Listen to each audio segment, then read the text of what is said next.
పట్టణ సుందరీకరణ చేసేటువంటి కార్యక్రమంలో భాగంగా ఈ రోజున రోడ్ డివైడర్లు ఏవైతే ఉన్నాయో గతంలో పెట్టినటువంటి మొక్కలు కాకుండా పూర్తి స్థాయిలో పూల మొక్కలతో నగరం అందంగా ఉండే విధంగా, వాతావరణం కూడా ప్రశాంతంగా ఉండే విధంగా సుందరీకరించేటువంటి కార్యక్రమంలో భాగంగా ఎవరైతే ఇక్కడ ఒక ఇన్ఫ్రా కంపెనీ కన్స్ట్రక్షన్ స్టార్ట్ చేసిందో అశ్విని ఇన్ఫ్రాటెక్ ప్రైవేట్ లిమిటెడ్ వారు ఈ సుందరీకరణలో మొక్కలు నాటుతాము, దాన్ని ఒక 6 నెలల పాటు మెయింటైన్ చేస్తాం, వాటి గ్రిల్ కూడా ప్రొవైడ్ చేస్తామని వచ్చినారు. వారిని మనస్ఫూర్తిగా అభినందిస్తూ ఉన్నాము, ఆహ్వానిస్తూ ఉంటాం. కేవలం వ్యాపార దృక్పథంతో వ్యాపారం చేసుకోవడమే కాదు, వచ్చే లాభంలో ఆ ప్రాంతానికి అంతో ఇంతో మంచి చేసేటువంటి ఆలోచన విధానం అనేది ప్రతి ఒక్క వ్యాపారస్తుల్లో కూడా వస్తే ప్రభుత్వంతో పని లేకుండా ఆ ప్రాంతం అభివృద్ధి చెందుతుందనడానికి ఇది ఒక ఉదాహరణ. ఈ రోజున వీళ్ళు ఏదైతే డివైడర్స్తో చేస్తున్నారు, ఇది కాకుండా ఇంకా కబ్రస్థాన్లో కూడా పూర్తి స్థాయిలో పూల తోట అనేది నిర్మించబోతాను. అంతే స్థాయిలో ప్రభుత్వ ఆసుపత్రిలో కూడా కొమ్మరోళ్ళపల్లి స్కూల్ ఏదైతే ఉందో అక్కడ కూడా ఆలోచన చేస్తాం, ఆలోచన కాదు ఆచరణలో పెడతాం. ఇవన్నీ కూడా కొత్తగా ప్రజలకు వచ్చే రాజకీయ నాయకులకు ఒక ఛాలెంజ్. ఎందుకంటే మూసలో రాజకీయాలు లేకుండా మాకు సలహాలు ఇచ్చే వాళ్ళు కూడా నేర్చుకునే విధంగా అభివృద్ధి చేయమని మమ్మల్ని పదే పదే రాజకీయ విమర్శలు చేసే వాళ్లకు మేము నోటితో సమాధానం చెప్పదలుచుకోలేదు. రెండోది, రాజకీయాల్లో ఎవరైనా చేసిన తప్పులు లేకున్నప్పుడు వ్యంగ్యంగానే కనపడతాయి మామూలు. దానికి భాష్యం వేరు, భాష వేరు. మరి అటువంటి ఆలోచన లేనటువంటి వ్యక్తులతో మేము పోటీ పడలేదు, పోటీ పడదలుచుకోలేదు. అది వారి విజ్ఞతకు వదిలేస్తాను. మాకున్నదల్లా ఊరికి మంచి చేయాలా, ప్రజలకు మంచి చేయాలా, ప్రజలు మంచి వాతావరణంలో జీవించాలా, వారికి మరిన్ని సౌకర్యాలు చేయాలనే ఆలోచన నిరంతరం ఉంటుంది. ఇది నిరంతర ప్రక్రియ, దీంతోనే అద్భుతాలు అయిపోతాయి నేను చెప్పను. ఇంకా వచ్చే రోజుల్లో పదే చెప్తా ఉంటాను నేను. 2026 డిసెంబర్ ఒకటి డెడ్ లైన్ పెట్టుకున్నాను. 100% మేము అనుకున్న కార్యక్రమాలు క్షేత్రస్థాయిలో అమలయ్యేటువంటి కార్యక్రమం డిసెంబర్ లోపల చేస్తాం.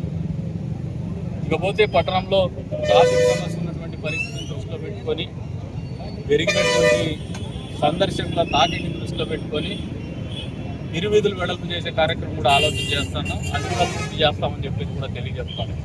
అందుకని ఏదైతే మేము ట్రాఫిక్ సిగ్నల్స్ను పెట్టాలా ఊళ్ళోని ఆలోచన చేస్తున్నామో, automated system, fully automated system, దాన్ని కూడా తిరువీధుల వెడల్పు జరిగిన తర్వాతే నిర్వహించాలనే ఆలోచనతో ఇప్పటికి కూడా హోల్డ్లో పెట్టాం.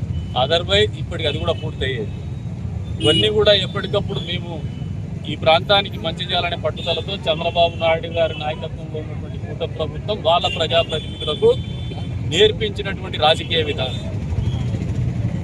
రెచ్చగొడితే రెచ్చిపోయేటువంటి పరిస్థితులు లేవు. మామూలుగా మన ఒకరు అడిగి బాగా ఆరోగ్యంగా ఉంటారు, ఏం ఆరోగ్య రహస్యం అంటే తిండి తక్కువ తింటాం, తిట్లు ఎక్కువ తింటాం. మీ తిట్లు మాకు జీవెండు, మీ తిట్లు మాలో కసి పెంచుతూ ఉంటాయి, పట్టుదల పెంచుతూ ఉంటాయి. ఈ తిట్లకు సమాధానము మా చేతలతోనే చెప్తూ పోతాం.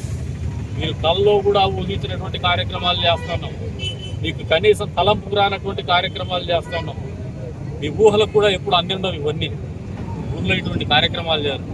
ఇది జరుగుతూ ఉండేది కూడా కంపెనీ ముందుకు వచ్చిండేది మా చొరవతో. ఈ మాదిరిగా డబ్బులు చేసుకోవాలనుకుంటే ఇటువంటివి జరగవు.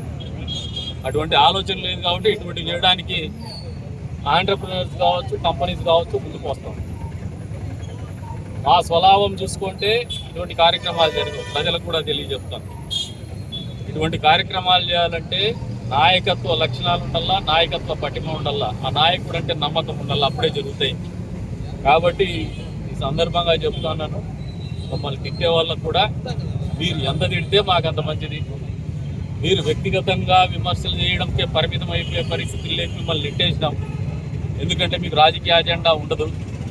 రాజకీయంగా మమ్మల్ని విమర్శలు చేసే స్థాయిలో మేము రాజకీయాలు చేయడం లేదు, లేదా అధికారంలో లేము. ఆ అధికారంలో ఉన్నది ప్రజల కోసం ఉన్నాం. మీ విమర్శల కోసమో లేదంటే మీరు రాజకీయంగా మాకు దారి చూపించే పరిస్థితిలో మేము అధికారంలో లేము. ప్రజల మెప్పులు పొందే విధానంలో అధికారంలో ఉన్నాం. అధికారంలో ఉన్నామనే భావన తలకెక్కించుకోకుండా రాజకీయాలు చేస్తున్నాము, పరిపాలన అందిస్తాం.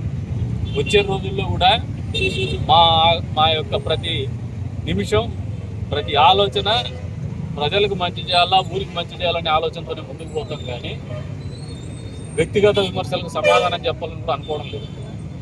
మా కార్యకర్తలకు కూడా చెప్తా ఉంటాం, ఎదుటోడు 10 మాటలు అన్నప్పుడు నవ్వుతూ వదిలేసేయండి. దానికి సమాధానం కాలమే చెప్తుంది. ప్రజల్లో పలసలు అవుతూనే పోతారు, వాళ్ళని ప్రజలకే వదిలేసేయండి. అంతేగాని మీరు సోషల్ మీడియా ద్వారానో లేదు నా మీద ఒత్తిడి తెచ్చో వాడింటి అన్నాడు వీడింటి అన్నాడు ఆ నాయకుడితో మాట్లాడి ఇవన్నీ వదిలేసేయండి. వాళ్ళ స్థాయి, వాళ్ళ ఆలోచన, వాళ్ళ రాజకీయము ప్రజలు నిర్ణయిస్తారు రేపు పొద్దున. కాబట్టి ఒక పద్ధతి పెట్టుకుందాం ఈ నియోజకవర్గంలో. వ్యక్తిగతంగా వాళ్ళు దూషించినా వ్యక్తిగతంగా మనం మాట్లాడొద్దు అనేది పెట్టుకుందాం. రాజకీయంగా నిర్మాణాత్మకంగా విమర్శలు అనేది ఎప్పుడు కూడా ఆహ్వానించదగినట్టు. అదే విధానంతో మేము ముందుకు పోతామని చెప్పేసి కూడా ఈ సందర్భంగా తెలియజేస్తున్నాం. ఈ ప్రభుత్వం, కూటమి ప్రభుత్వం ప్రతిరోజు కూడా ప్రజా సంక్షేమం కోసం, ప్రజా అభివృద్ధి కోసం, గ్రామాభివృద్ధి కోసం, నియోజకవర్గ అభివృద్ధి కోసం, రాష్ట్ర అభివృద్ధి కోసమే పనిచేస్తుందని సుస్పష్టం చేస్తాం.